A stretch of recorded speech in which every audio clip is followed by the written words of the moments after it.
Welcome to AP news 5. Srikakulam జిల్లా Kashibugga bus stand ఆవరణంలో శుక్రవారం ఉదయం స్థానిక ఎమ్మెల్యే గోసు శిరీష అన్నా క్యాంటీన్ ప్రారంభించారు. అనంతరం ఆమె టిఫిన్ రుచి చూశారు. ఆకలితో ఉన్న పేదవాడికి కేవలం 5 రూపాయలకే కడుపు నింపాలనే ఉద్దేశంతో రాష్ట్ర వ్యాప్తంగా అన్నా క్యాంటీన్లు ప్రారంభిస్తున్న విషయం తెలిసిందే. గత ప్రభుత్వ హయాంలో అన్నా క్యాంటీన్లు మూసినప్పటికీ నేడు వాటిని పునః ప్రారంభించారు.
తెలుగుదేశం పార్టీ పేదలకు చేయాల్సిన ప్రతి సంక్షేమ పథకాల మీద ఎంత శ్రద్ధ పెట్టి పేదలకు అందిస్తుందో దానికి ఇంకొక ఉదాహరణ ఈరోజు అన్నా క్యాంటీన్లు.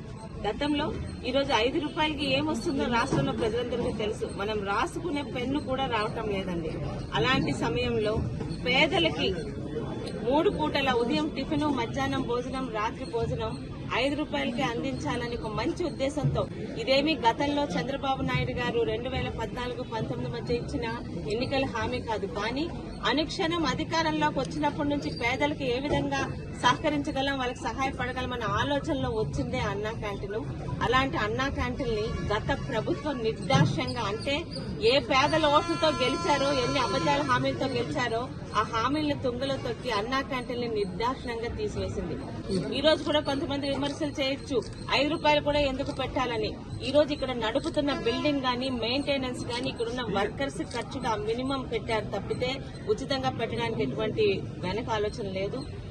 ఈ రోజు 5 రూపాయలకి 3 ఇడ్లీలతో పాటు అదే 5 రూపాయలకి 3 పూరీలు, కూర అందించడం, అలాగే మధ్యాహ్నం పూట అదే 5 రూపాయలకి అన్నము, పప్పు, కూర, పచ్చడి, పెరుగుతో పాటు అందించడం అన్నది ఎంత కమిట్మెంట్ తో తెలుగుదేశం పార్టీ గాని, తెలుగుదేశం ప్రభుత్వం గాని పేదల గురించి ఈ రోజు అన్ని రకాల పథకాలు తెస్తుందో అందరూ గుర్తుపెట్టుకోవాలి. మరొక్క మాట, ఈ రోజు అన్నా క్యాంటీన్ల గురించి గాని, గతంలో తెలుగుదేశం పార్టీ గురించి నోటికొచ్చినట్టు మాట్లాడిన వైసీపీ నాయకులు కూడా మీరు కావాలనుకుంటే ఇక్కడ వచ్చి 5 రూపాయలు ఇచ్చి తినొచ్చండి, మాకు అలాంటి భేదాలేం లేవు.